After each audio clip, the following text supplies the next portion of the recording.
Man, this new face of the franchise series they've got in MLB The Show 20 is honestly one of the coolest pieces of content they've thrown in this year. Basically, Team Affinity got a little bit of a makeover for MLB 20. They added some really cool new rewards. They added some new ways to get some program stars towards Team Affinity. And they also have added stuff to the end of it to make it last longer and hopefully last through the entire year. Now, Team Affinity pretty much kind of works the same way in terms of like the idea of what it is. You still just use players from that team. You get missions done like around that team, and then you get rewards from that team. It's just all programs centered around a specific MLB team. And the new Faces of the Franchise series is in Team Affinity, and some of these cards are so sick. So I'm gonna go through and show you guys all 30 Faces of the Franchise cards. I want you guys in the comments to let me know which one you think is the best or which one's your favorite, either one. I'll give you guys my thoughts and opinions on them as well. If you guys are new to the channel, make sure to subscribe. We are dropping MLB 20 content daily here. But without further ado, let's get into it. One thing I want to add about Faces of the Franchise before we start talking about these cards,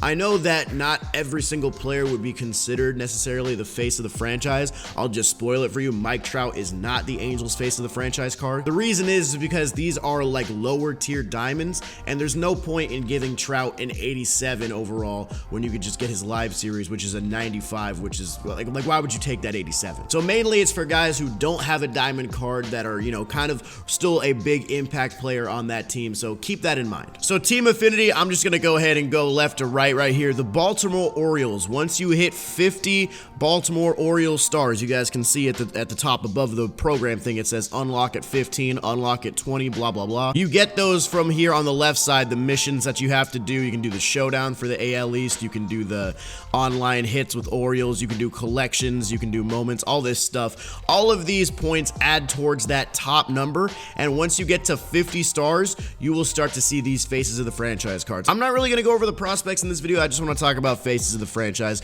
So the Baltimore Orioles have Trey Mancini. Kind of a rough go for Trey Mancini lately, man. I wish him the best. Hopefully he has a recovery from whatever's going on with him. But as far as his Faces of the Franchise card in the game, really good hitter, 72 vision, 74 fielding, which is actually a little bit better than Trey Mancini has had in the past. Still only 48 arm though, so I'd most likely play him at first base if you got a spot there. The Boston Red Sox have Rafael Devers, 95-86 against righties with 79 vision. He's a third baseman. He can play the other corner at first base as well. Pretty middle of the road fielding, 77 fielding with 75 arm. This is not a bad card. This would be a nice card to pick up for BR. I think he'd be really good as a lefty bat. Although I don't know if any of these cards are actually in BR. I don't know if I have confirmation on that yet. Here's a really good one for the Yankees. They gave you an 88 overall Gleyber Torres, a shortstop. He can play second and third.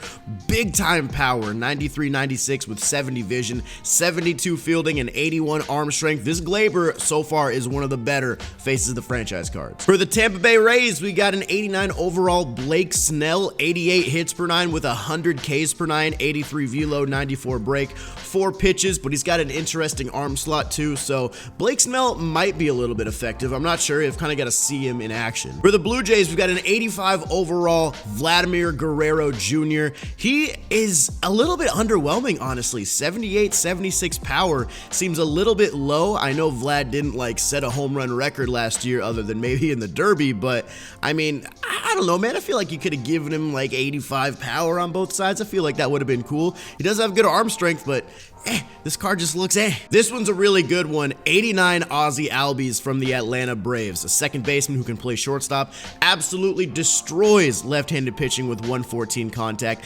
87 fielding as well with 54 arm and 92 accuracy. Ozzie Albies has had a glitchy swing in the past. Even though his numbers are low against righties, he's still going to be good. No surprise here for the Miami Marlins, Brian Anderson. I mean, really, he's one of the only guys that you could have chosen for this.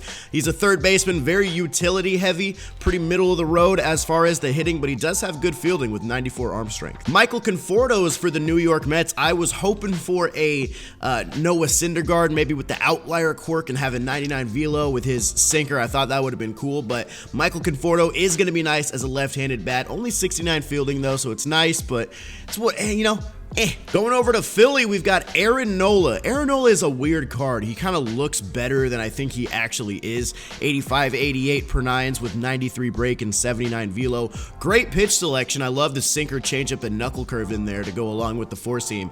But I don't know. It's just Aaron Nola is one of those guys that doesn't really translate to the game very well. He just seems to be kind of hittable in terms of MLB The Show. But I hope that changes this year because he'd be really fun to use. And rounding out the National League East is going to be Juan Soto, 89 overall from the Washington Nationals, 100 power against righties, only 70 fielding with 63 speed, but this dude is going to hit the hell out of the ball from the left side of the plate. Moving over to the American League Central, we've got Yoan Moncada from the White Sox, 86 overall, switch hitter, third base primary, 75 fielding with 86 arm. Yoan Moncada is a glitchy card, dude. I am really excited to get my hands on this one because I loved his live series last year, and even his, I think it was a Player of the Month diamond, was really good. Moncada is exciting for me. For the Cleveland Indians, it's 88 overall, Carlos Santana, first baseman with catcher as a secondary, but he's only got 76 fielding with 59 arm, so he's not going to be amazing behind the dish, but a switch hitter with 83 power against both sides.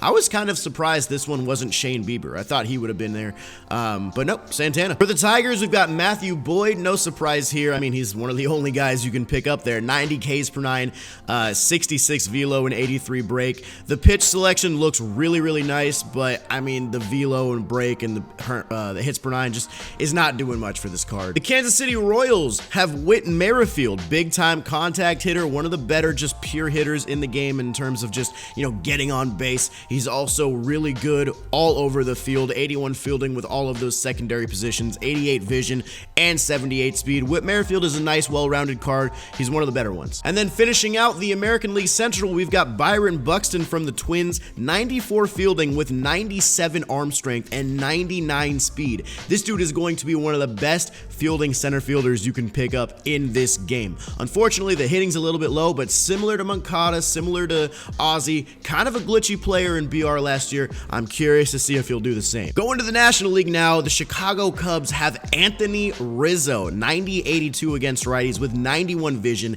84 fielding. This card is actually pretty good. This is one of the best Anthony Rizzo cards we have gotten in the entire span of MLB The Show. He's always kind of that borderline diamond, but now that he's got kind of a set diamond, I love it. For the Cincinnati Reds, it's going to be 87 overall, Joey Votto. I think Votto's like an 82 or an 81 or something in this game as far as his live series. So he does have a diamond, 87 overall, 94 contact against righties with 82 vision and 82 fielding. So, I mean, he's not the most exciting looking card, but it's cool to see Votto back with a diamond. The Milwaukee Brewers have Lorenzo Cain, 87 overall, 88, 98 contact, 89 fielding, no arm though, 66 speed. He's going to get everywhere in the outfield for sure. For the Pittsburgh Pirates, we've got an 88 overall Josh Bell, switch hitter with big time power against both sides. No fielding, but you know what you get with Josh Bell. You just get power from both sides of the plate. And then 86, Yadier Molina is the final one from the National League Central on the Cardinals.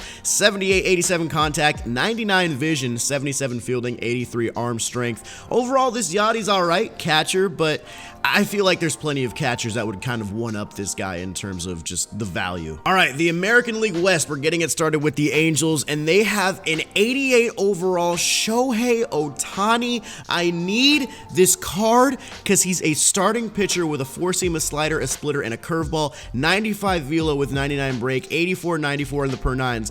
But he's a starting pitcher and he's a two-way player, so if you press square, boom, his hitting stats, dude. 86, 87 against righties, 74, 56 against lefties. Like, dude, this Ohtani card, I need him. He's my favorite player or face of the franchise. And the American League West continues to be really good with this 89 Matt Olson from the Oakland A's. First of all, 95 fielding, so he's a diamond defender at first base, but he's got 104, 90 power. Don't forget the 82 contact against righties. This Matt Olson is super good, dude. I cannot wait to use this card. For the Mariners, we've got an 86 Kyle Seager. Now, don't let this card deceive you. He is actually really good. Kyle Seager, another another one of those glitchy cards in Battle Royale, but he's got the reverse splits, 80-90 against lefties. Anytime you have a card like that, he's always going to be really, really good. 82 fielding as well. I like this Kyle Seager. Don't let just, not the flashy attributes. Don't let that deceive you. I don't know if y'all are ready for this next one.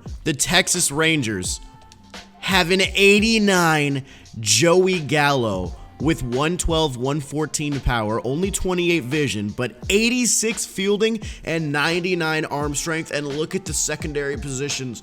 Oh my God, this Joey Gallo is ridiculous, man. We got a diamond Joey Gallo on day one. The Houston Astros have an 89 overall Carlos Correa. He can play second and third. He's got good contact against lefties, good power against righties, 81 fielding with 97 arm strength. Moving into the final division, the National League West, we've got David Peralta, the freight train from the Diamondbacks, 102 contact against righties, 86 fielding over in left field with 58 arm strength. He's mainly there to crush right-handed pitching. That's kind of the mantra of David Peralta. The Colorado Rockies have an 87 overall Chuck Nasty. Shout out to Shelfie, 199 on the contact, 84-79 on the power with 80 vision. Pretty much no fielding again with 48 speed. This guy's all about that bat. The Dodgers have Justin Turner, 88 overall, 110-92 against lefties, 92-70 against righties. Only 65 fielding with 65 arms, so he's not going to be the most amazing fielder, but if you get this guy up against a lefty, good luck. Here is another really exciting one. 88 Fernando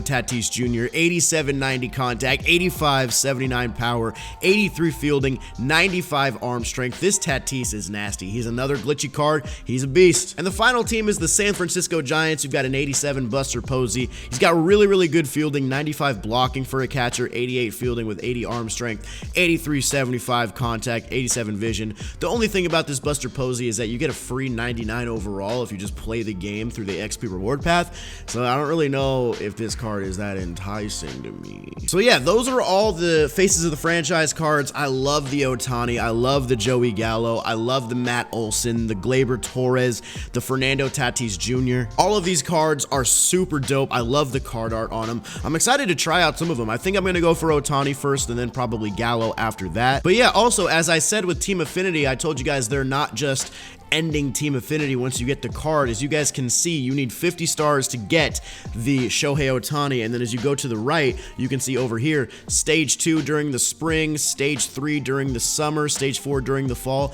There is going to be a lot of new additions to Team Affinity throughout the year, so just because you get Ohtani at an 88, he's probably not going to be the highest overall reward in that program. So keep playing, and I hope the rewards get even more sick, and maybe even a new series along the way with Team Affinity. So let me know which Team Affinity card is your favorite. Who do you think is the best face of the franchise card? Let me know down in the comments. Hope you guys enjoyed this video. Make sure to drop a thumbs up on it if you enjoyed. Subscribe to the channel if you are new, and I will see you guys in the next one.